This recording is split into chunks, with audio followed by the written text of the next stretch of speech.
India का startup ecosystem boom किसी को सरप्राइज नहीं करता, लेकिन यूनियन मिनिस्टर पीयूष गोयल के एक स्टेटमेंट ने इस पूरे इकोसिस्टम पर एक नया सवाल खड़ा कर दिया है पूरे भारत में। For more such informative videos, like this video and subscribe my channel. उन्होंने ये कहा कि इंडिया के startups reels, food delivery apps, 10 minutes grocery delivery, betting app जैसे एरियाज पे फोकस कर रहे हैं। वहीं यूएस और चाइना के startups AI, deep tech, electric vehicles, semiconductors जैसे एरियाज पे फोकस कर रहे हैं। ये स्टेटमेंट एक नेशन वाइड डिबेट का ट्रिगर बन गया कि इंडिया वाकई में एक इनोवेशन हब बन रहा है या अभी भी सिर्फ हम एक इल्यूजन में जी रहे हैं। इस स्टेटमेंट के बाद जेप्टो के फाउंडर का एक बहुत स्ट्रॉन्ग रिप्लाई आया। हमने 1.5 लाख लोगों से ज्यादा को नौकरियां दी है, 1000 करोड़ से ज्यादा का टैक्स पे किया है, तो क्या ये एक अचीवमेंट कम है? इंडिया के पास 1.5 lakh plus government registered startups है। हम दुनिया के टॉप 3 स्टार्टअप इकोसिस्टम में आते हैं। 17 लाख जॉब्स क्रिएट हो चुकी हैं थ्रू स्टार्टअप्स और 100 प्लस यूनिकॉर्न्स ऑलरेडी एग्जिस्ट करते हैं। लेकिन मेरा भी एक सवाल है कि क्वांटिटी में तो बाजियां मार ही चुके हैं, लेकिन क्वालिटी ऑफ इनोवेशन का क्या?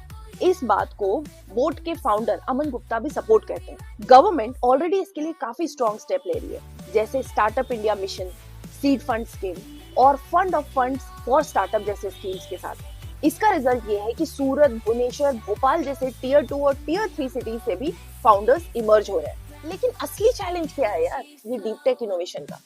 इंडिया में 2024 तक 3000 प्लस डीप टेक स्टार्टअप हो चुके थे। वहीं 2023 में चाइना में ये नंबर्स 20,000 प्लस हो चुके थे। 2020 से 2023 में deep tech startups of India ने रेस किए $2.7 बिलियन।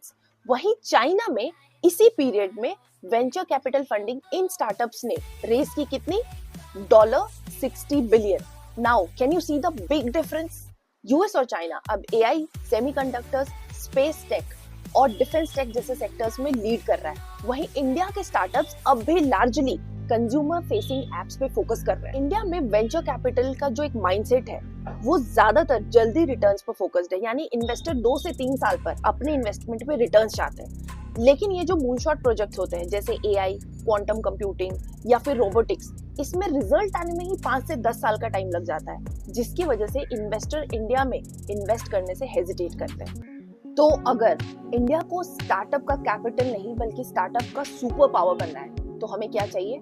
नंबर 1, गवर्नमेंट की तरफ से इनोवेशन के लिए पॉलिसीज होनी चाहिए। नंबर 2, एकेडमिक और रिसर्च एंड डेवलपमेंट यानी रिसर्चर्स के बीच में लिंकेजेस होनी चाहिए। और नंबर 3, एक ऐसा माइंडसेट जो सिर्फ प्रॉफिट पे नहीं बल्कि प्रॉब्लम सॉल्विंग पर फोकस करे और स्टार्टअप में इन्वेस्ट करे।